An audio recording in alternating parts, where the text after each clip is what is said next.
Hi, I'm Katherine and you're watching Scoutadelic. Today I'm going to show you how to make this, which is an elderflower cordial. What we need are these humble elderflowers. I'm in my garden and guess what? I do have elderflowers in here, but they're right up there. So I'm a little bit short, so I can't actually get those. So I'm going to have to go out around my local area to find them. I'm here next to a busy main road and look what we've got just behind us. We've got the elderflowers. So I'm going to be collecting those and I'm going to show you how to do it now.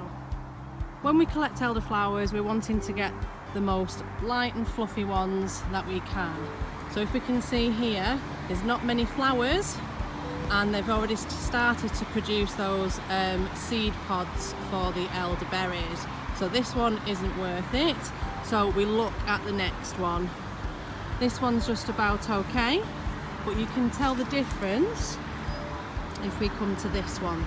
So it's these types of flowers that we want, and all that we're going to do is just cut it or break it off at the stem here. A little bit of a bike ride, hence the glow, and I've been cycling around my local area just to see if there is any more elderflowers around and out in bloom, and I've come to my local park and guess what? I've spotted one. So I'm going to collect a few more flower heads and then I'm going to get them home as quick as I can because the fresher the better. Now that we've got our freshly picked elderflowers, there are a few other things that we need as well as our flowers. We are going to need 1.5 litres of cold water, 1.5 kilos of sugar, 2 lemons, we're going to use the zest and the juice, and you're going to need 85 grams of citric acid. Now this you can buy in any homebrew store or chemist or online, and this is a natural preservative. The first thing we need to do is put the 1.5 litres of water in a large pan. I've got a jam pan here, but any domestic kitchen pan will be fine as long as it can hold 1.5 litres of water. So that is on the heat now, heating up, and to that we're going to add the sugar. Now it is a lot of sugar, don't be alarmed, but believe it or not, that's how much sugar goes into our cordial drinks naturally, or normally anyway. So don't be alarmed that it's a lot of sugar. And what we need to do, we need to heat that through until all that sugar has dissolved in the water to create a syrup. Whilst your sugar is dissolving, what we need to do with our lemons is we need to get a potato peeler and we are going to peel off the outer bit of the lemon. It doesn't matter, it's dead chunky, that's fine. Okay, all the way round. Once you've got the lemon zest off with the potato peeler, you're going to slice it into rounds. And you do that with both lemons. Now that your lemons are sliced and you've got the zest off, we're going to put that to one side and we're going to prepare our flowers now. Our flowers, and what we're going to do, we are going to trim the stems down and fill a bowl of water, and you're going to run your flower heads through just to loosen any dirt or any critters that might be inhabiting the flowers. And you can do that with all of your flower stems. So we're going to need between 20 and 30 flower heads depending on how large they are. Now that the sugar's dissolved, you need to bring up the temperature and boil this liquid now, and this is what makes the syrup that we're going to seep the flowers in to create our cordial.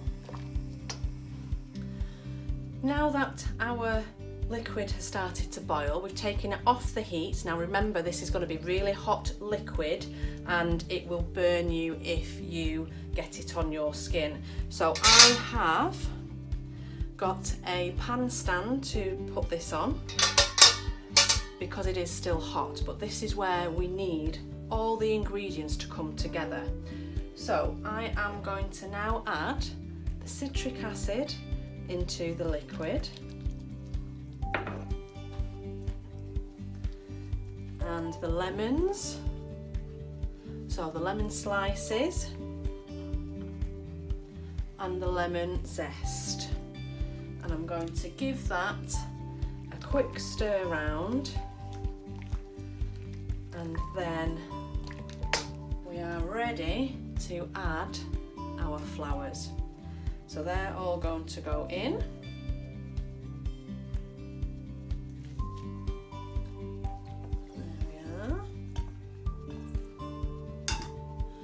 We are gently going to push them down and into the liquid.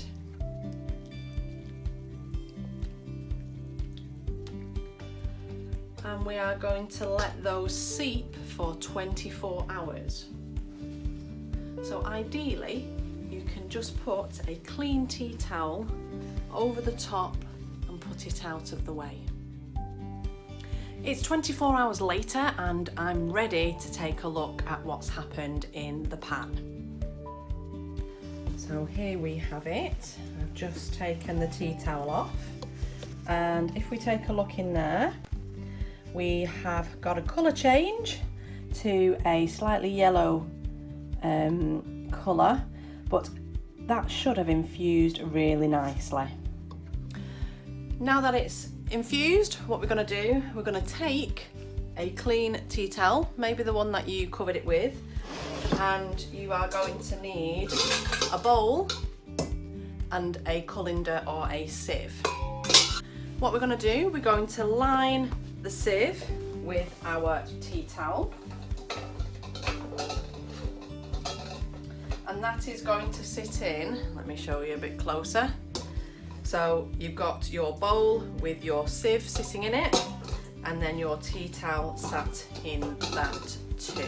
Now, to help me, I'm going to lower it into the sink just because I'm a little short to tip it in. Now, what we're going to have to do now is tip this into that covered sieve.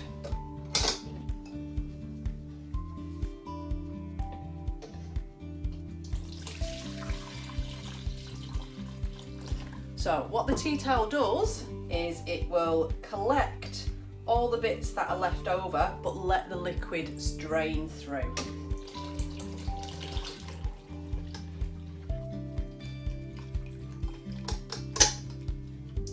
Now you may have to do this a bit at a time depending on how big your sieve is. Mine's pretty large, so I'm gonna try and get it all in there. There we go. And if I lift this up here, I'm going to bring the corners in together and lift it up, and you will see all that, and here, all that liquid draining through. And that shouldn't take too long to actually completely get through that tea towel.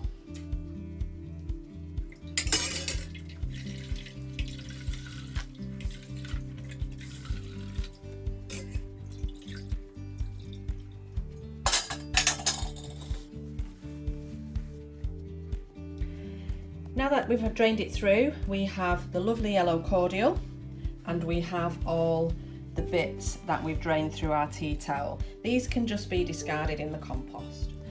Now we've got our concentrated cordial, we need to put it in something. So I'm using old recycled glass jars with swing tops. I have sterilised them in hot water, and also the citric acid will help preserve the liquid in here. So let's get bottling up. I'm using a standard funnel to put in the top of my jars, and then I'm going to very carefully pour in our cordial, making sure that I don't overfill it and have any spillages.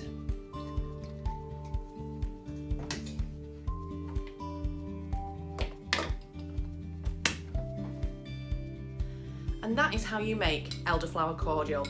Why don't you give it a try over the weekend? Thank you very much for joining me. If you've liked this video, don't forget to give it a like. Don't forget to give the YouTube channel a subscribe, and please share the videos to all your friends and family so they can too make the elderflower cordial. I've been Katherine, thanks for watching, bye now.